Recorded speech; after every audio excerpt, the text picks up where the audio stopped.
ब्रह्म सूत्र के प्रथम अध्याय के प्रथम पाद के चतुर्थ अधिकरण का विचार हम लोग कर रहे थे। चतुर्थ अधिकरण में दो वर्णक हैं। प्रथम वर्णक का विचार हो गया है, द्वितीय वर्णक का विचार चल रहा है। द्वितीय वर्णक में भी जो पूर्व पक्षी हैं वृत्तिकार, जो कार्यान्वित अर्थ में ही शब्द की शक्ति मानते हैं,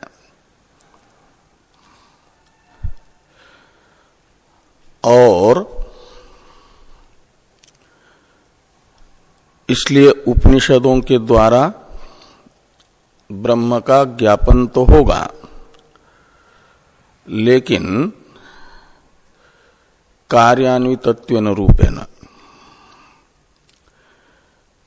और कार्य है मोक्ष की साधनभूता ब्रह्म की अहंग्रह उपासना।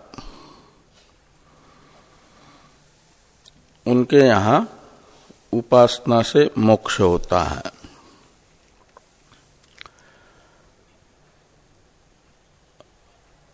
तो मुमुक्षुना ब्रह्म उपासितव्यम, ये विधि है उनके यहां। मुमुक्षु को मोक्ष रूपी प्रयोजन को प्राप्त करने के लिए ब्रह्म की उपासना करनी चाहिए। ब्रह्मोपासना से ब्रह्म स्वरूप मोक्ष की प्राप्ति होती है। तो ब्रह्म कैसा है, किस प्रकार से ब्रह्म की उपासना करनी है? दो प्रकार की उपासनाएं होती है, भेदोपासना और अहंग्रह उपासना। तो प्रकृति में किस प्रकार की उपासना अपेक्षित है मोक्ष की साधन के रूप में? तो भेदोपासना नहीं, अहंग्रह उपासना, भेदोपासना। तो जो मोक्ष प्राप्त करना चाहता है मुमुक्षु, उसे चाहिए ब्रह्म का मय के रूप में चिंतन करें, ऐसा पूर्व पक्षी कहते हैं द्वितीय वर्णक के। तो ब्रह्म कौन सा है, कैसा है? उपास्य ब्रह्म का, जिस ब्रह्म का मय के रूप में चिंतन करना है, उसका स्वरूप भी समझना चाहिए ना। तो ब्रह्म का स्वरूप बताने वाले वाक्य हैं सत्यम ज्ञानम अनंतम ब्रह्म विज्ञानम आनंदम ब्रह्म इत्यादि। इन वाक्यों से ब्रह्म का स्वरूप बताया जा रहा है। वो जो ब्रह्म है, इन वाक्यों के द्वारा बताया जाने वाला, वह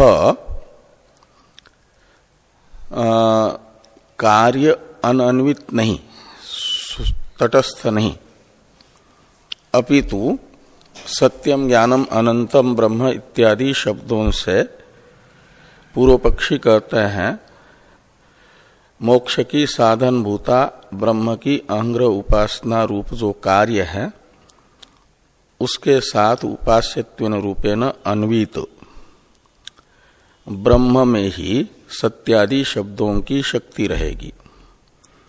और सत्यम ज्ञानम अनंतम ब्रह्म इत्यादि वाक्य ब्रह्म को बताएंगे उपासना विषयत्वेन रूपेण, उपासना के साथ संबंधी बना करके, उपासना का विषय बना करके ही। इस प्रकार का यहाँ का पूर्व पक्ष है, क्योंकि समस्त पदार्थों की शक्ति पदों की शक्ति कार्यान्वित अर्थ में ही है। हाँ, और वो जो शक्ति है पदों की वह मात्र अन्वित अर्थ में नहीं, कार्यान्वित अर्थ में पदों की शक्ति है, ऐसा मानते हैं। कौन? यहां द्वितीय वर्णक के पूर्व पक्षी। शक्यार्थ हो जाएगा कार्य अन्वित अर्थ,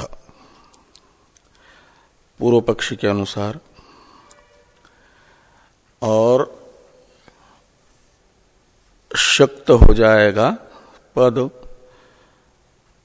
यानी पदार्थ होगा कार्यान्वित अर्थ ही पदार्थ बनेगा।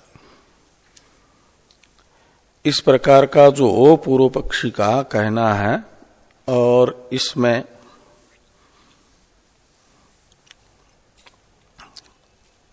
अपने इस मत की पुष्टि के लिए कई एक मीमांसा के वाक्यों का भी उन्होंने समर्थक वाक्यों के रूप में, समर्थक प्रमाण के रूप में प्रदर्शन किया था, अपने मत को पुष्ट करने के लिए दिखाया था।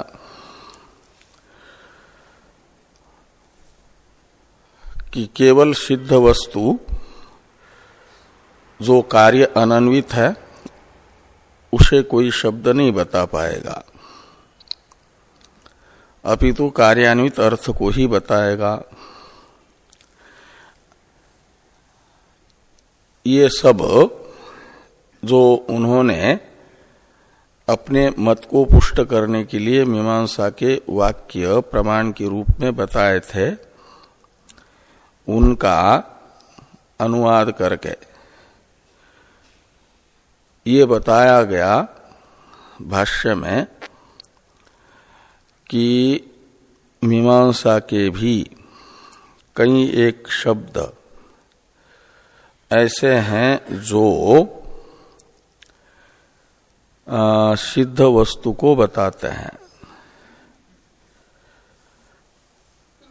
दधि, सोम आदि वो क्रिया को नहीं बताते।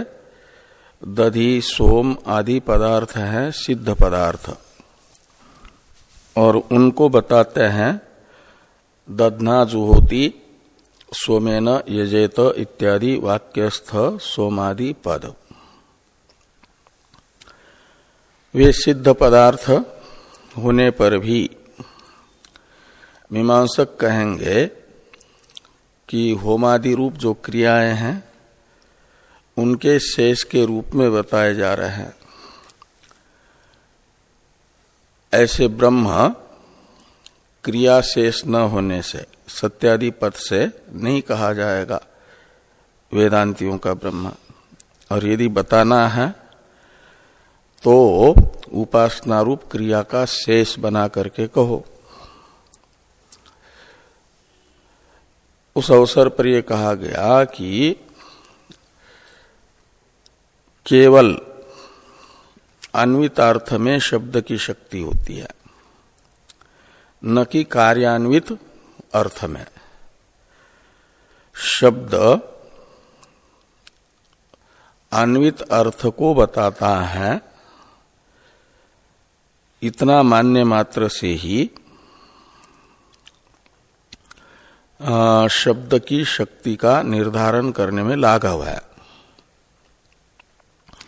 और कार्यान्वित अर्थ को बताएगा ये कहने में गौरव है। तो जैसे अन्वित अर्थ को ही शब्द बताएगा ये कहेंगे, तो वो अन्वित अर्थ दो प्रकार से हो सकता है। क्रिया के साथ भी अन्वित हो सकता है, क्रिया के साथ न होकर के अन्य सिद्ध पदार्थ के साथ भी अन्वित हो सकता है। तो सत्यम ज्ञानम अनंतम ब्रह्म इत्यादि शब्द भी अन्वितार्थ को बताते हैं। इन वाक्यस्थ जो सत्यम पद का ज्ञान पद का, अनंत पद का अर्थ है, उनका परस्पर अन्वय, अभेद अन्वय होता है और उस परस्पर अभेद रूप से अन्वित होने वाले अर्थ को सत्यादि शब्द बताते हैं। इसलिए अन्वित अर्थ में शक्ति है पदों की, ये मानना उचित है। ये सब पहले टीका में तथा भाष्य में कह दिया गया और ये कहा गया कि जैसे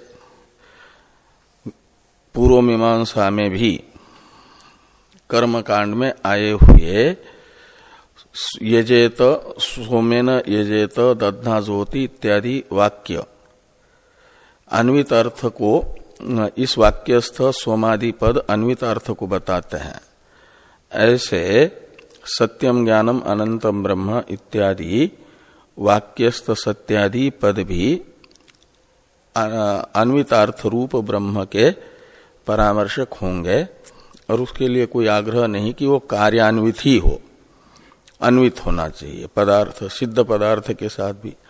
तो सत्य पदार्थ अनंत पदार्थ के साथ, ज्ञान पदार्थ के साथ अन्वित अबाधित रूप अर्थ को बताता है। इसलिए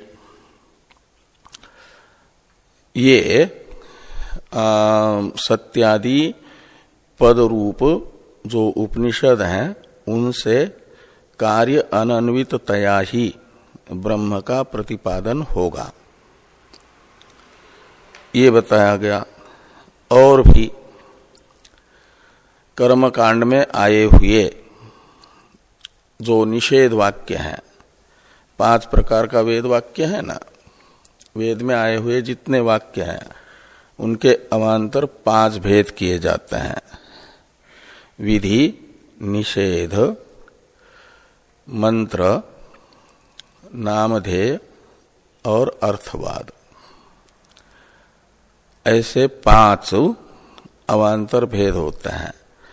उसमें से जो निषेध वाक्य हैं, भाष्यकार भगवान बताते हैं कि निषेध वाक्य भी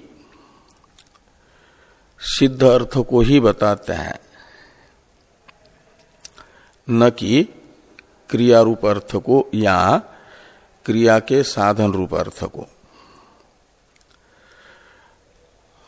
तो इसलिए निषेध वाक्य जैसे निषेध वाक्यों का उदाहरण बता करके मीमांसागत निषेध वाक्यों को दृष्टांत के रूप से बता करके दार्ष्टान्त सत्यम ज्ञानम अनंतम ब्रह्म इत्यादि वाक्य भी निषेध वाक्य जैसे क्रिया तथा क्रिया अनअन्वयी अर्थ को बता रहे हैं, ऐसे सत्यम ज्ञानम अनंतम ब्रह्म इत्यादि उपनिषद वाक्य भी क्रिया तथा क्रिया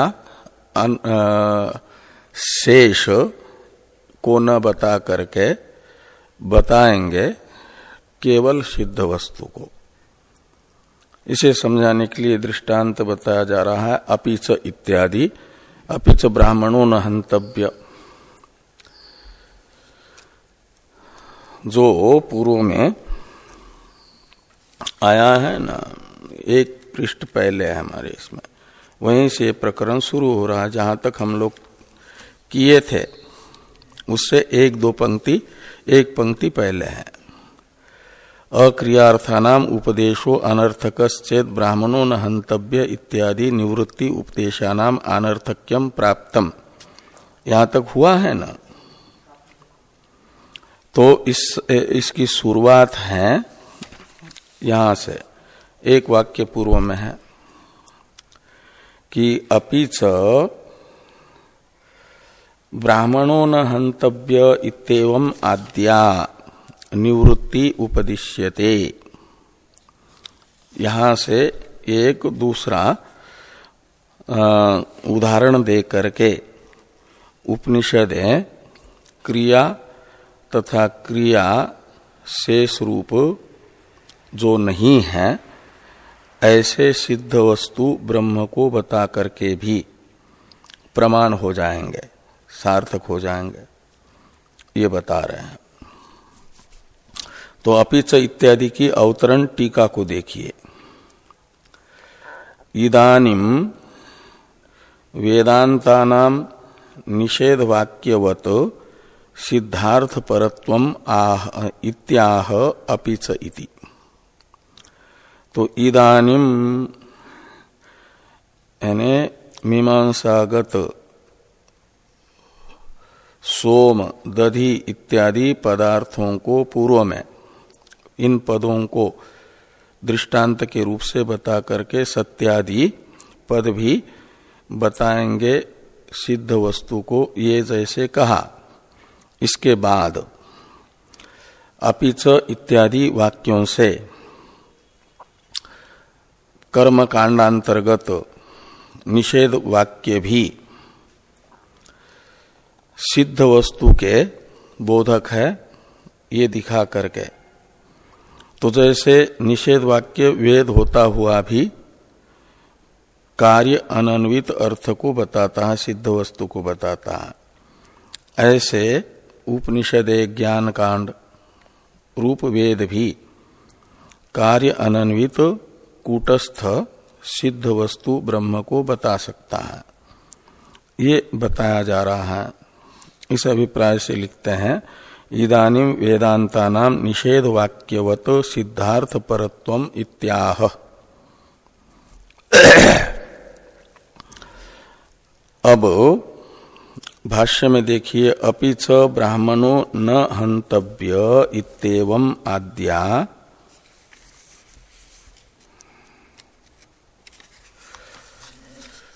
निवृत्ति उपदिश्यते।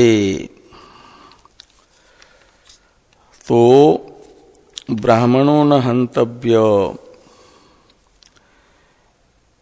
इस वाक्य के द्वारा निवृत्ति को बताया जा रहा है। हनन रूप जो हिंसा, हिंसा से निवृत्ति, हनन का अभाव रूप जो निवृत्ति है, उस निवृत्ति को इस वाक्य के द्वारा बताया जा रहा है। और वो जो निवृत्ति है वह न तो क्रिया है न तो क्रिया का साधन है, यानी क्रिया शेष भी नहीं है। इसे आगे कहते हैं कि न च सा क्रिया नापि क्रिया साधनम। सा यानी वो निवृत्ति, ब्राह्मणों न हंतव्य इत्यादि निषेध वाक्य के द्वारा बताई जाने वाली निवृत्ति, सा शब्द से लेना, वह न क्रिया, क्रिया नहीं है, और नापि क्रिया साधनम, और क्रिया का शेष भी नहीं है। दधि और सोम तो क्रिया रूप न होने पर भी क्रिया के शेष थे, लेकिन वैसा ये निवृत्ति तो न तो स्वयं क्रिया है न तो क्रिया का शेष है। क्रिया साधन कहते हैं क्रिया शेष को, क्रियांग को। तो इसकी टीका देखिए अपिच इत्यादि के बाद में, ब्राह्मणों न हंतव्य इस वाक्य के द्वारा कैसे निवृत्ति का प्रतिपादन हो रहा है, इसे स्पष्ट किया जा रहा है। तो ये कहते हैं कि नयः प्रकृत्यर्थेन संबंधात हनना भावो नय अर्थ, 91 पृष्ठ पर है। नयः प्रकृत्यर्थेन संबंधात हनना भावो नय अर्थ। तो ब्राह्मणों न हंतव्य इस निषेध वाक्य में कुल मिलकर के 3 पद हैं। ब्राह्मण एक, न और हंतव्य। इसमें न ये जो निपात है, अव्यय है, इसका अन्वय किसके साथ होगा? हंतव्य पदार्थ के साथ। तो नए पदार्थ का अन्वय हंतव्य पदार्थ के साथ करना है। हंतव्य पदार्थ पद में भी दो अंश हैं, एक धातु अंश है, दूसरा प्रत्यय अंश है। धातु को कहा जाता है प्रकृति और बाकी प्रत्यय हैं। हन धातु है वो प्रकृति है। हन धातु से तव्य प्रत्यय होकर के हंतव्य बना है, इसलिए तव्य प्रत्यय को तो कहा जाएगा प्रत्यय अंश और हन धातु को कहा जाएगा प्रकृति अंश। तो हंतव्य पद के साथ न का अन्वय होना है। तो किसके साथ किया जाए? नए पदार्थ का अन्वय प्रकृत्यर्थ के साथ किया जाए या प्रत्यार्थ के साथ किया जाए। तव्य प्रत्यय का अर्थ अलग है, हन धातु रूप प्रकृति का अर्थ अलग है, और नए का अर्थ है अभाव। तो नए का अभाव रूप जो अर्थ है इसका अन्वय हन इस प्रकृति के अर्थ के साथ है। तो हन प्रकृति का अर्थ क्या है? हन धातु है हननार्थक, इसलिए हनन का अभाव ये नए का अर्थ निकलेगा जब प्रकृति अर्थ के साथ नए अर्थ का अन्वय करेंगे। तो ये लिखा यहां पर नयः प्रकृत्यर्थेन संबंधात्। तो नए का हंतव्य इस पद में जो प्रकृति है हन धातु उसके अर्थ के साथ संबंध होने से, अन्वय होने से। तो नयः ये षष्ठी है, इसलिए नए का, और सह अर्थ में तृतीया है प्रकृति अर्थने में। तो नए का प्रकृति के अर्थ के साथ संबंध होने से नयः प्रकृति अर्थेन संबंधात् का अर्थ निकलेगा। हनना भावो नय्यर्थ। तो नए का अर्थ क्या निकलेगा? हनन का अभाव, ये नए अर्थ निकलेगा। हननाभाव और तव्य प्रत्यय जो है यानी प्रकृति और नए दोनों का मिलकर के मात्र अर्थ निकला हननाभाव। और तव्य प्रत्यय का अर्थ क्या निकलेगा? तो तव्य प्रत्यय का अर्थ बताते हैं इष्ट साधनत्वम तव्यादि प्रत्ययार्थ।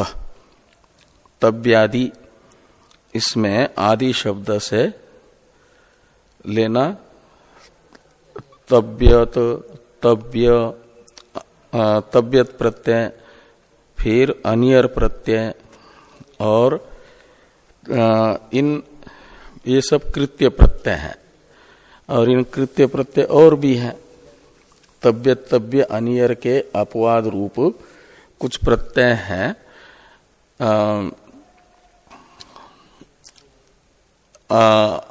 अजंत धातु से होते हैं, य प्रत्यय भी होता है, ण्य प्रत्यय भी होता है कुछ धातुओं से, वो सब तव्य अर्थ में ही होते हैं। ण्यत प्रत्यय, हार्यम, कार्यम इत्यादि बनता है ना। हाँ, अचोयत से यत होता है वो यत, वो सब आदि शब्द से लेना। तव्यादि में आदि शब्द से अनियर है तो तव्यत है, तो अचोयत से होने वाला यत है, तो कार्यम हार्यम इत्यादि में होने वाला नियत प्रत्यय है। ऐसे ये सब प्रत्यय जो तव्यादि अर्थ में होते हैं। इन तव्यादि प्रत्ययों का अर्थ क्या निकलेगा? तो कहते इष्ट साधनत्व। इष्ट शब्द का अर्थ है फल, इच्छा का विषय। इष्ट शब्द का अर्थ निकलता है प्रयोजन। जीव जिसको चाहता है वह फल। ईसु इच्छायाम धातु से कर्म अर्थ में अक्त प्रत्यय होकर के इष्ट शब्द बनता है, तो उसका अर्थ निकलता है इच्छा का विषय। और जो इच्छा का विषय होता है उसे फल कहा जाता है। चाह किसकी होती है, इच्छा किसकी होती है, फल की। वो है सुख और दुखा भाव। तो इष्ट साधनत्वम, इसमें इष्ट शब्द का अर्थ निकलेगा यहां पर दुखा भाव, और उसका साधन तव्य प्रत्यय बता रहा है। तो दुखा भाव रूपी इष्ट के साधन को हंतव्य में प्रयुक्त जो तव्य प्रत्यय है वो बताता है।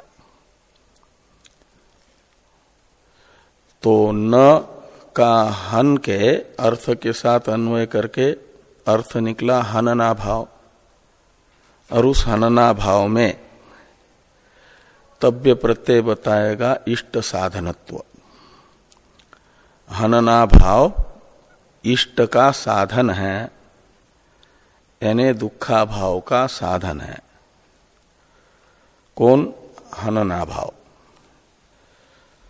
तो जो भविष्य में दुख प्राप्त न हो ऐसा चाहता है, भविष्य में दुखा भाव चाहता है, तो उसे चाहिए हनना भाव का। हनन में प्रवृत्त न हो। हनना भाव, जो वर्तमान में हनना भाव करते हैं का मतलब हनन नहीं करते, उन्हें भविष्य में दुख नहीं मिलता, भविष्य में दुखा भाव होता है। तो तव्य प्रत्यय बता रहा है हनना भाव में दुखा भाव रूपी इष्ट का साधनत्व। ब्राह्मणों न हंतव्य में न हंतव्य इतने का अर्थ निकलेगा कि हनना भाव इष्ट साधन है, और हंतव्य का वो कर्म बताया है ब्राह्मण को कि ब्राह्मण का हनन न करे, यानी ब्रह्महत्या न करें। ब्रह्महत्या भाव ये दुखा भाव का कारण है, इष्ट साधन है। तो इष्ट साधनत्वम तव्यादि प्रत्ययार्थ। और इष्ट क्या है? तो कहते इष्टश्चात्र नरक दुखा भाव।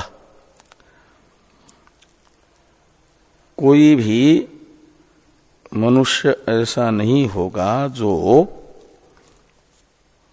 दुखा भाव न चाहता हो,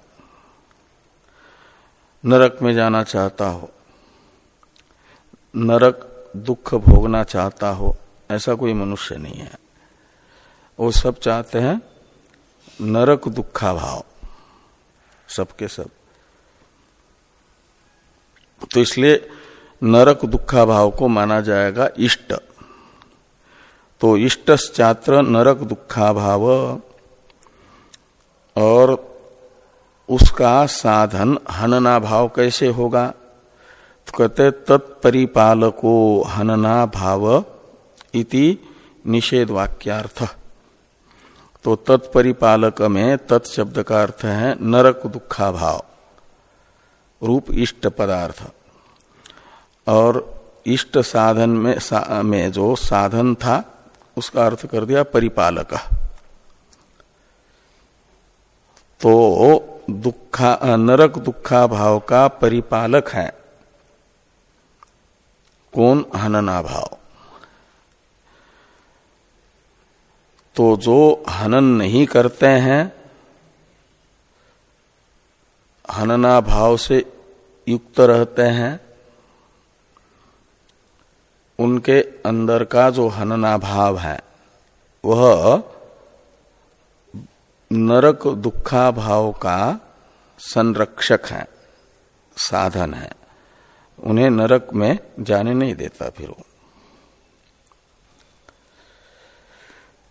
तो इस प्रकार ये ब्राह्मणों न हंतव्य इस वाक्य का अर्थ निकलेगा तत्परिपालको हनना भाव, यानी नरक दुखा भाव का परिपालक हनना भाव है, यानी नरक दुखा भाव का साधन हनना भाव है।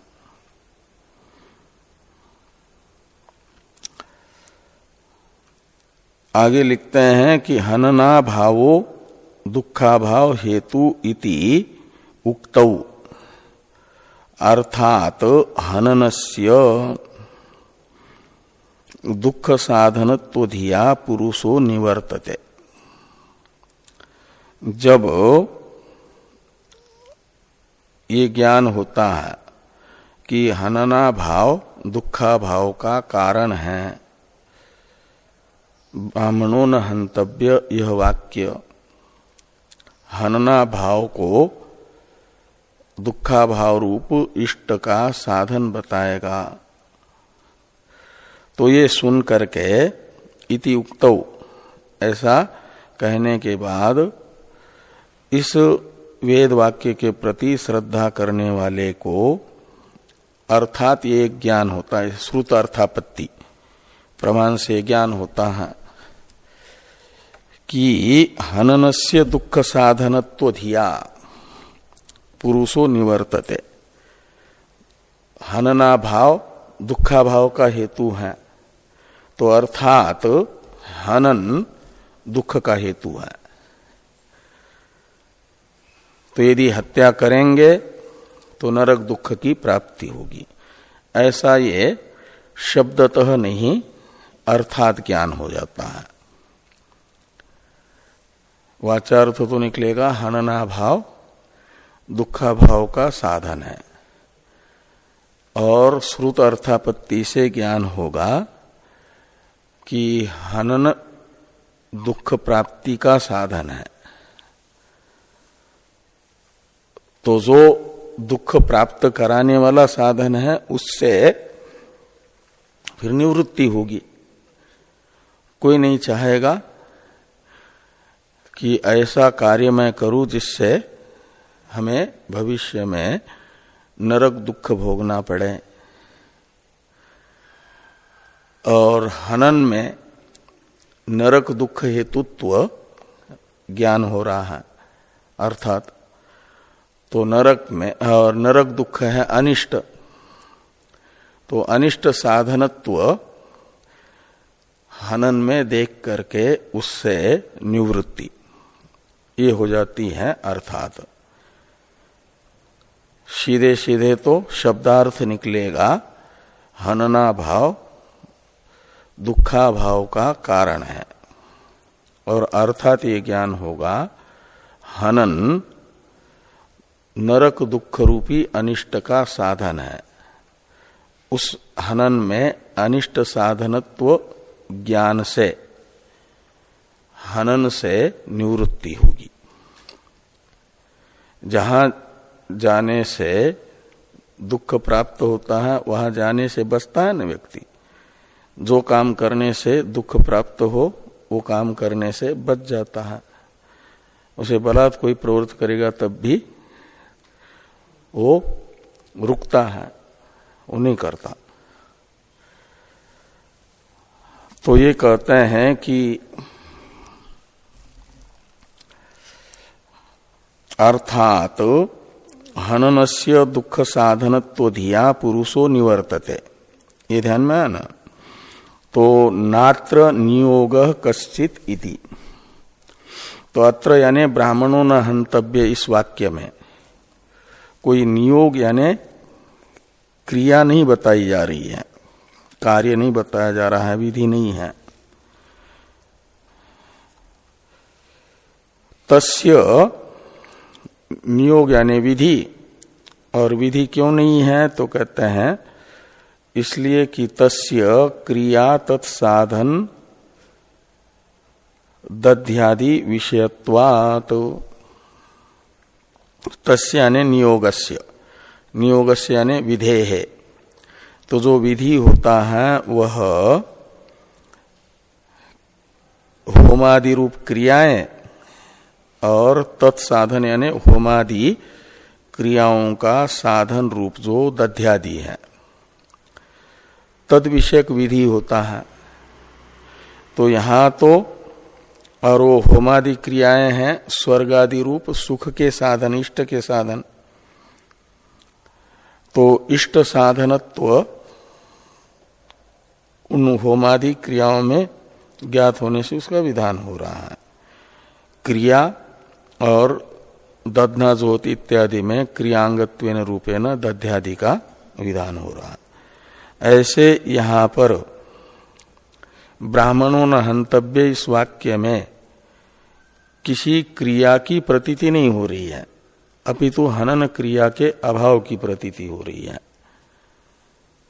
हनन और तव्य प्रत्यय के द्वारा दुखाभाव रूप इष्ट साधनत्व की प्रतीति हो रही है। तो क्रिया तथा क्रिया के साधनभूत दध्यादि विषयक ही नियोग होने से और ब्राह्मणों न हंतव्य इस वाक्य में क्रिया तथा क्रियांग दध्यादि की प्रतीति न होने से कोई नियोग ब्राह्मणों न हंतव्य इस वाक्य में नहीं होगा, विधि नहीं है।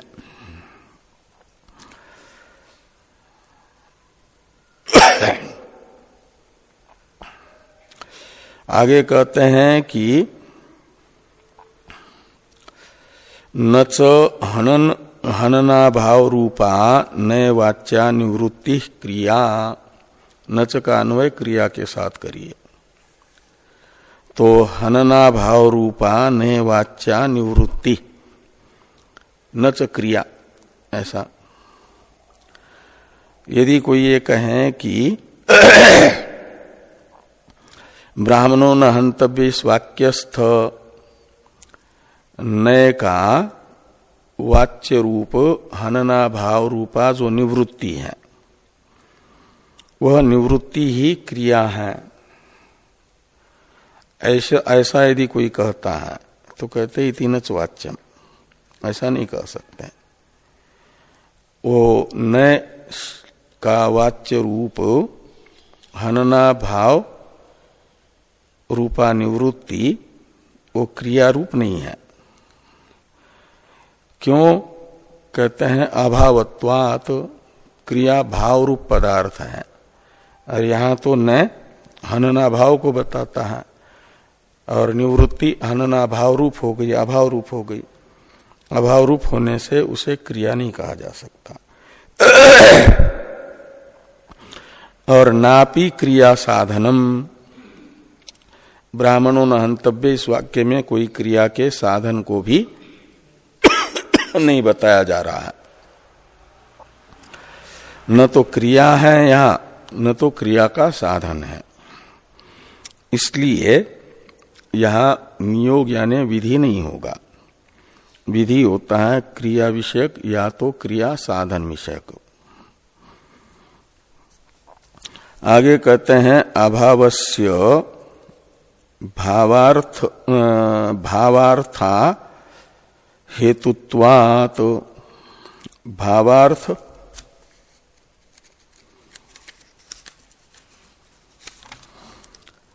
असत्वाच्य इत्यर्थ, भावार्था सत्वाच्य इत्यर्थ।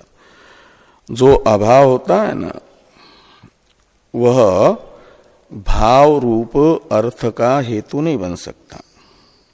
अभाव से भाव की उत्पत्ति नहीं हो सकती।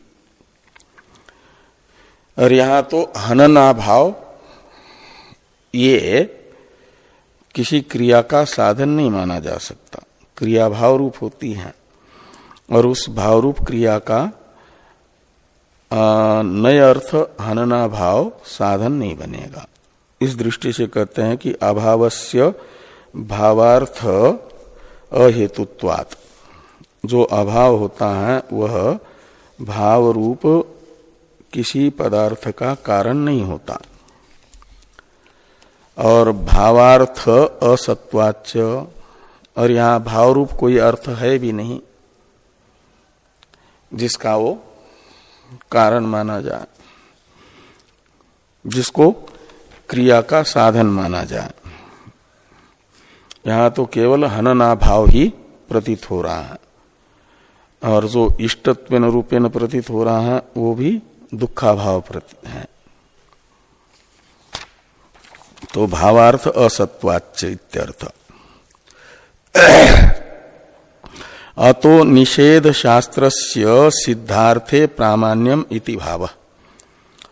इसलिए ये अर्थ निकला कि ब्राह्मणों न हंतव्य, ये जो निषेध शास्त्र है यानी निषेधात्मक वेद वाक्य है, ये सिद्ध रूप अर्थ का बोधक है। न तो वह किसी क्रिया को बताता है, न तो किसी क्रिया साधन को बताता है। तो क्रिया या क्रिया साधन रूप निवृत्ति न होने पर भी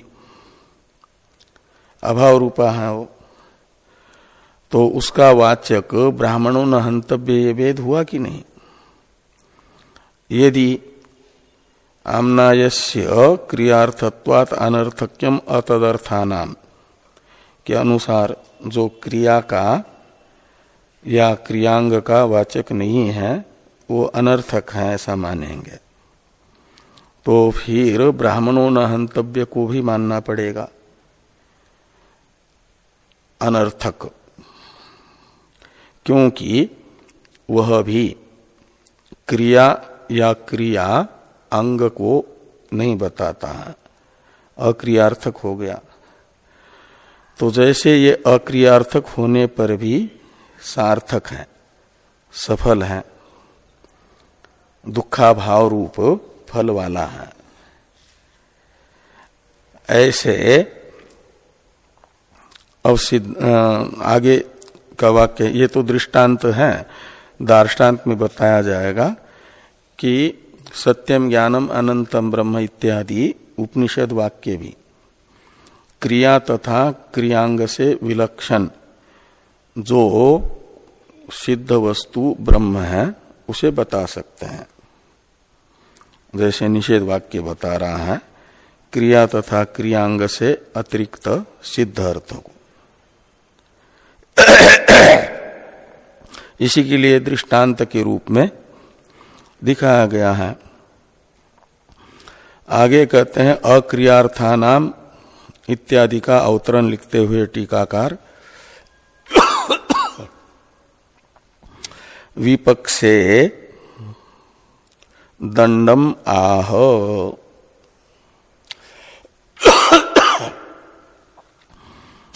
विपक्षे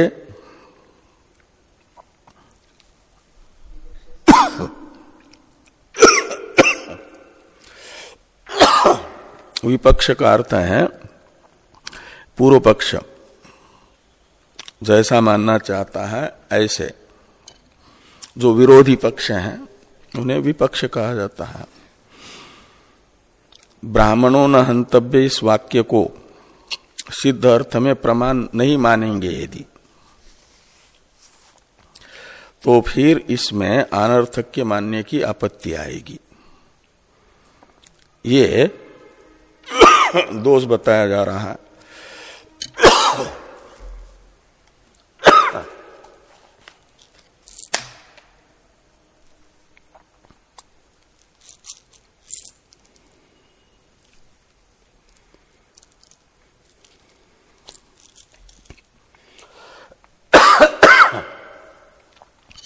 तो विपक्षे दंडम आह,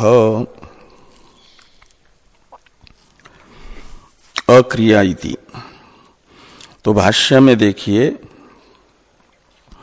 अक्रियार्थानाम उपदेशो अनर्थकश्चेत ब्राह्मणो न हंतव्य इत्यादि निवृत्ति उपदेशानाम अनर्थक्यम प्राप्तम। अक्रियार्थानाम उपदेशो अनर्थकश्चेत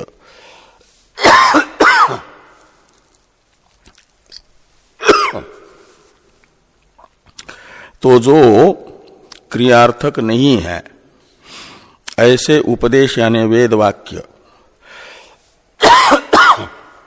अनर्थक यानी अप्रमाण यदि है, तब तो ब्राह्मणों न हंतव्य इत्यादि निवृत्ति रूप सिद्ध अर्थ का बोधक जो वेद वाक्य हैं, इसमें भी अनर्थक यानी अप्रामाण्य मानने की आपत्ति आएगी।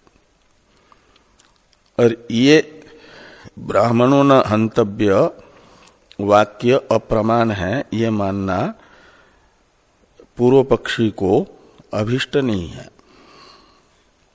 ये अनिष्टापत्ति है उनके मत में। इसलिए इसे तो प्रमाण ही मानना पड़ेगा। तो निवृत्ति रूप अर्थ में भी प्रमाण है और वो निवृत्ति रूप अर्थ सिद्ध अर्थ है।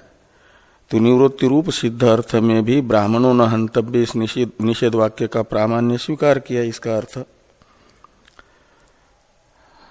तो जैसे निवृत्ति रूप सिद्ध अर्थ में ये ब्राह्मणों न हंतव्य प्रमाण होगा, ऐसे ब्रह्म रूप जो सिद्ध अर्थ है, क्रिया तथा क्रियांग रूप नहीं है, उसमें भी प्रमाण हो जाएगा ज्ञान कांड उपनिषद है।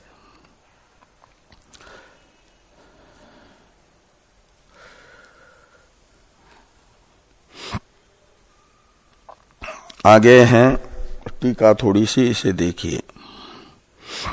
ननु स्वभावतो रागतः प्राप्तेन हन्त्यर्थेन अनुरागेन नए संबंधेन हेतुना हनन विरोधिनी संकल्प क्रिया बोध्यते साच नयर्थ रूपा तत्र अप्राप्तत्वात् विधीयते अहननम कुर्यात इति।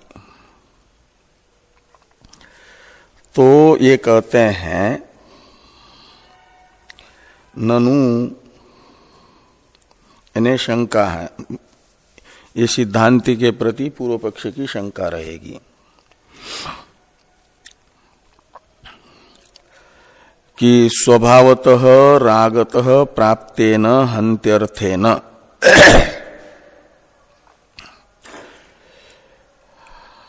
तो स्वभावतः प्राप्त जो हन्त्यर्थ है यानी हनन क्रिया है,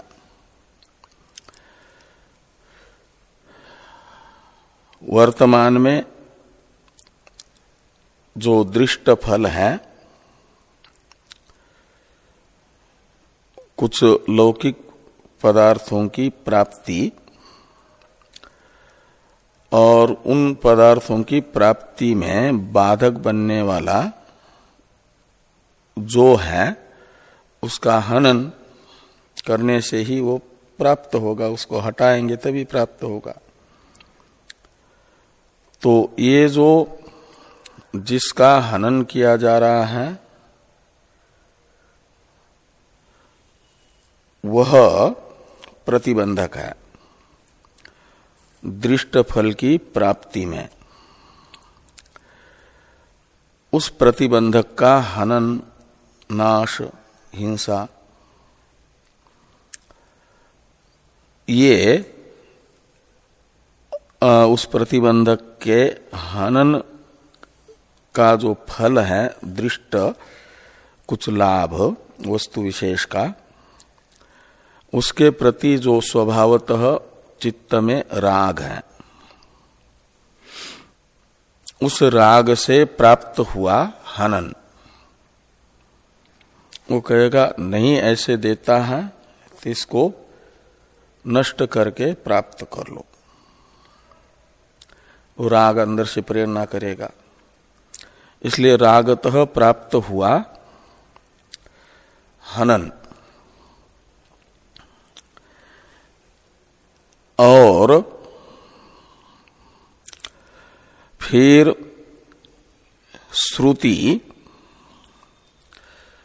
ऐसे रागतः हनन क्रिया में प्राप्त हुए, हनन क्रिया में प्रवृत्त हुए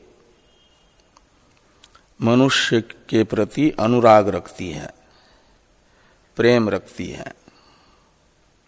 माता है ना, वो चाहती है हित मनुष्य मात्र का, श्रुति। तो इसलिए क्या करती है कि अनुरागे न श्रुति के हृदय में जो मनुष्य के प्रति अनुराग है, जो रागवशात भविष्य में प्राप्त होने वाले नरक दुख का साधन हनन में प्रवृत्त हुआ है, वह अभी नहीं देख रहा है, अल्प लाभ अभी देख रहा है और उस लाभ वशात हनन क्रिया में प्रवृत्त हो रहा है। लेकिन श्रुति का उसके प्रति जो अनुराग है, उस अनुराग वशात श्रुति क्या करती है कि नए संबंधेन हेतुना हनन विरोधिनी संकल्प क्रिया बोध्यते। तो श्रुति कहती है कि हनन के साथ नए का संबंध करके न हंतव्य में, कि हनन विरोधी जो संकल्प क्रिया है उसको बताया जा रहा है इस वाक्य में। नए बताएगा, नए का अर्थ अभाव न करके विरोध किया जाए, और जिसके साथ नए अन्वित होगा उसके अभाव को बताएगा, उसके अर्थ के अभाव को न बता करके विरोधी को बताएगा। तो हनन क्रिया के साथ नए का अन्वय होगा और हनन क्रिया के साथ अन्वित हुआ नए ये बताएगा नरक दुख प्राप्ति का हेतुभूत हनन क्रिया की विरोधी जो संकल्प क्रिया है वो करो। हनन विरोधिनी संकल्प क्रिया को बताएगा नए। तो अर्थ निकलेगा ऐसा संकल्प करो कि हनन नहीं करना है, ऐसा संकल्प करो, उसकी विरोधी संकल्प क्रिया बोध्यते। साच नई अर्थ रूपा, और ये जो हनन विरोधिनी संकल्प क्रिया है इसे माना जाए नए का अर्थ। और तत्र अप्राप्तत्वात् विधीयते, तो तत्र यानी ब्राह्मणों न हंतव्य इस वाक्य में ये वाक्य के द्वारा अपूर्व रूप से विधान किया जा रहा है हनन विरोधिनी संकल्प क्रिया का। ये तो रागवशात हनन के लिए प्राप्त हुआ है, लेकिन श्रुति हितैषी बनकर के कह रही है ऐसा संकल्प करो कि हनन नहीं करना है, हनन विरोधी संकल्प करो जिससे हनन क्रिया में प्रवृत्ति नहीं होगी, ऐसा संकल्प करो। हाँ, ये विरोध अर्थ माना जाए नए का, ये पूर्व पक्षी कह रहे हैं। और साच नए रूपा, नई अर्थ रूपा सा यानी वो संकल्प क्रिया, वो नए रूपा होने से वो विधीयते, नई अर्थ रूपा है और वो प्राप्त भी नहीं है, स्वभावतः भी वो संकल्प प्राप्त नहीं है, स्वभावतः तो प्राप्त है हनन, उसका विरोधी संकल्प अप्राप्त है, उसका विधान ब्राह्मणों न हंतव्य इस वाक्य के द्वारा किया जा रहा है संकल्प क्रिया का। इसलिए तव्य प्रत्यय का अर्थ विधि मान लो और विधि मान करके ये अर्थ निकालो। क्या अर्थ निकलेगा फिर ब्राह्मणों न हंतव्य का कि अहननम कुर्यात, अहननम कुर्यात का अर्थ निकलेगा हनन विरोधी संकल्प करो, हनन विरोधी संकल्प करो, ऐसा अर्थ निकलेगा।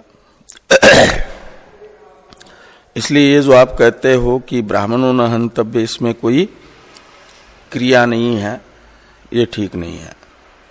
हनन विरोधी संकल्प क्रिया यहां पर बताई जा रही है और वो विधेय है।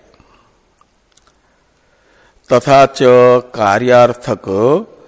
कार्यार्थकम इदम वाक्यम, इदम वाक्यम से लेना ब्राह्मणों न हंतव्य ये वाक्य, ये कैसा है तो कार्यार्थक है, यानी क्रियार्थक हो गया। क्रियार्थक होने से अनर्थक नहीं होगा, अपितु सार्थक होगा, प्रमाण होगा। क्योंकि पूर्व पक्षी को तो क्रियापरक या क्रिया साधन परक जो वाक्य है उसी को सार्थक दिखाना है ना। तो पूर्व पक्षी का ही कथन है ये कि ब्राह्मणों न हंतव्य, ये वाक्य भी क्रियापरक हुआ, क्रियापरक होने से सफल हो जाएगा, ये कहा गया। हाँ, तो ब्राह्मणों न हंतव्य ये वाक्य कार्यार्थक हैं इति आशंक्य, इस प्रकार की आशंका पूर्व पक्ष के द्वारा की गई, उसका निषेध सिद्धांति करते हैं नच इत्यादि से। तो नच स्वभाव प्राप्त हंत्यर्थ अनुरागेण नयः शक्यम अप्राप्त क्रियार्थत्वं कल्पयितुम हनन क्रिया निवृत्ति औदासीन्य व्यतिरेकेण।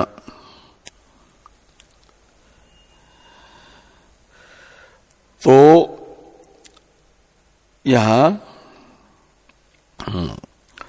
ये बताया गया कि हनन क्रिया की निवृत्ति रूप जो औदासीन्य है, ऐसे तो हन धातु के साथ अन्वित हुआ जो न है वो बताएगा हनना भाव को, और हनना भाव रूपा ही हनन क्रिया की निवृत्ति है। और वो निवृत्ति ही से प्रयुक्त है औदासीन्य, यानी औदासीन्य यानी उदासीन भाव। उदासीन भाव का अर्थ होता है कि अपने आप में रहना। तो औदासीन्य को छोड़ करके, तो हनन क्रिया निवृत्ति औदासीन्य व्यतिरेकेण का अर्थ हुआ कि ब्राह्मणों न हंतव्य इस वाक्य में हनन क्रिया का अभाव रूपा निवृत्ति रूप जो औदासीन्य है उसको छोड़ करके अलग से कोई हनन विरोधिनी संकल्प रूपा क्रिया की कल्पना नहीं की जा सकती, ये बताया जा रहा है। जो हमने पहले अर्थ बताया वही अर्थ किया जा सकता है वो नय का हनन विरोधी संकल्प क्रिया, यह अर्थ नहीं किया जा सकता कि स्वभाव प्राप्त हंत्यर्थ अनुरागेन नयः शक्यम अप्राप्त क्रियार्थत्वं कल्पयितुम। तो स्वभावतः प्राप्त जो हंत्यर्थ है,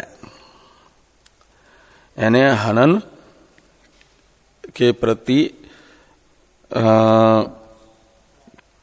राग है, उस राग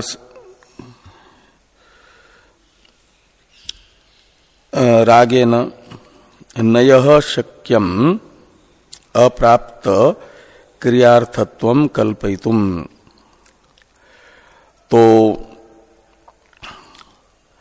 नय का अप्राप्त जो क्रिया है संकल्प रूप क्रिया, उस क्रिया अर्थत्व नय में कल्पना करना शक्य नहीं है।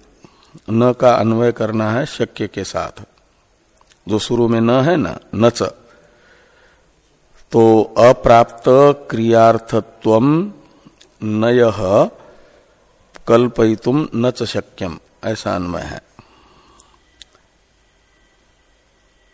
तो हन धातु के अर्थ के साथ संबद्ध जो नय है, उस नय का हनन क्रिया का अभाव को छोड़ करके कोई दूसरी हनन विरोधिनी संकल्प क्रिया रूप अर्थ की कल्पना नहीं की जा सकती, ये यहां पर कहा है।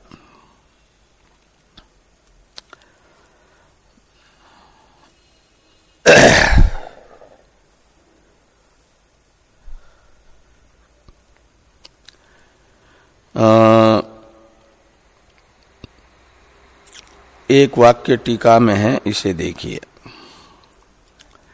औदासीन्यम पुरुषस्य स्वरूपम तच्च हनन क्रिया निवृत्ति उपलक्षितम। निवृत्ति औदासीन्यम हनना भाव इति यावत्। तो औदासीन्य ये पुरुषस्य स्वरूपम, उदासीनता ये आत्मा का स्वरूप है, पुरुष का स्वरूप है। पुरुष सहसा प्रवृत्त नहीं होना चाहता, निष्क्रिय है। निष्क्रियता ही उदासीनता मानी जाती है। और तच्च हनन क्रिया निवृत्ति उपलक्षितम। निवृत्ति औदासीन्यम हननाभाव इति यावत्। और तत् यानी वो जो स्वरूप है पुरुष का, औदासीन्य, औदासीन्य रूप जो स्वरूप है वह हननाभाव ही है। कैसे? तो हनन क्रिया निवृत्ति उपलक्षितम, हनन क्रिया की निवृत्ति ये वाच्यार्थ है, और उससे उपलक्षित जो निवृत्ति रूप औदासीन्य यही हननाभाव है। और इसको छोड़ करके दूसरा कोई ब्राह्मणों न हंतव्य इस वाक्य में हनन क्रिया विरोधी संकल्प रूप क्रिया अर्थ नहीं निकाला जा सकता। ये यहाँ पर तद व्यतिरेक ने ये लिखते हैं कि तद व्यतिरेक न नयः क्रियार्थत्वम कल्पयितुम न च शक्यम इति योजना। तद व्यतिरेक ने उस हनना भाव रूप औदासीन्य से अलग कोई हनन विरोधी संकल्प रूप क्रिया ये अर्थ नए का कल्पना से नहीं किया जा सकता, इस अर्थ की कल्पना नहीं की जा सकती, ऐसा अन्वय करना ये टीकाकार ने कहा। एक वाक्य में भावार्थ बताते फिर आगे का अवतरण है। मुख्यार्थस्य अभावस्य नयर्थत्व संभवे तद विरोधी क्रिया लक्षणायाः अन्यायत्वात् निषेध वाक्यस्यापि कार्यार्थकत्वे विधि निषेध भेद विप्लवापत्तिश्च इति भावः। तो ये कहते हैं नय का एक होता है मुख्यार्थ, एक होता है लक्ष्यार्थ। मुख्यार्थ यानी वाच्यार्थ। तो जहां वाच्यार्थ ग्रहण करने से ही वाक्य में प्रयुक्त अन्य पदार्थ के साथ अन्वय ठीक ठीक बैठ सकता हो, वहां लक्ष्यार्थ नहीं लिया जाता। तो नय का मुख्यार्थ है, वाच्यार्थ है अभाव। तो नय का और विरोध ये है नय का लक्ष्यार्थ, वाच्यार्थ नहीं। इसलिए नय का वाच्यार्थ अभाव लेने से ही ब्राह्मणों न हंतव्य इस वाक्य में हनना भाव रूप निवृत्त्यात्मक औदासीन्य अर्थ प्रतीत हो रहा है। ये अर्थ संभव होने पर उसे छोड़ करके, मुख्यार्थ को छोड़ करके लक्ष्यार्थ जो विरोध रूप अर्थ है नए का, वह लेना अनुचित है। ये कहा कि मुख्यार्थस्य अभावस्य नयर्थत्व संभवे, नए का मुख्यार्थ जो अभाव है वही वाक्य में संभव हो तो तद विरोधी क्रिया लक्षणाया, तद विरोधी यानी हनन क्रिया विरोधी क्रिया में लक्षणा नए की मानना ये अन्यायत्वात् यानी अनुचितत्वात्, अयुक्तत्वात्। न्यायत्वात् का तो अर्थ होता है युक्तत्वात्, अन्यायत्वात् का अर्थ हो जाएगा अयुक्तत्वात्। ये अयुक्त है। निषेध वाक्यस्यापि कार्यार्थकत्वे विधि निषेध भेद विप्लवापत्यश्च इति भावः। यदि निषेध वाक्य भी हनन विरोधी संकल्पात्मक क्रिया का ही बोधक रहेगा तो विधि वाक्य भी क्रिया का बोधक है और निषेध वाक्य भी क्रिया का बोधक रहेगा यदि, तो फिर विधि और निषेध ये दो भेद नहीं बनेंगे, दोनों भी क्रिया के ही बोधक होने से एक ही वाक्य रहेगा, विधि ही माना जाएगा, निषेध रहेगा नहीं। फिर निषेध में निषेधत्व की समाप्ति। ये यहां पर कहा कि कार्यार्थकत्वे निषेध वाक्यस्यापि कार्यार्थकत्वे, निषेध वाक्य भी यदि कार्य यानी क्रियारूप अर्थ वाला हो जाएगा यदि, तो क्या हो जाएगा कि विधि निषेध का जो भेद है वह विप्लव, विप्लव का अर्थ है समाप्ति, नाश, तो विप्लवापत्य उसका नाश होने की आपत्ति आएगी। किसका? विधि और निषेध का जो अलग अलग अवान्तर भेद है उस भेद का नाश होने की आपत्ति आएगी। ये अभिप्राय है इस वाक्य का, नच से लेकर के हनन क्रिया निवृत्ति औदासीन्य व्यतिरेकेण, यहां तक के भाष्य वाक्य का यह अभिप्राय रहा कि विधि वाक्य के तरह निषेध वाक्य को भी क्रियार्थक मानेंगे तो उन दोनों का आपस में जो भेद है, 5 प्रकार के वाक्य माने गए ना वेद वाक्य, तो 5 प्रकार न होकर के 4 ही प्रकार हो जाएंगे। फिर निषेध विधि कोटि में ही चला जाएगा, क्रियार्थक हो जाएगा। तो ओम पूर्णमदः पूर्णमिदं पूर्णात् पूर्णमुदच्यते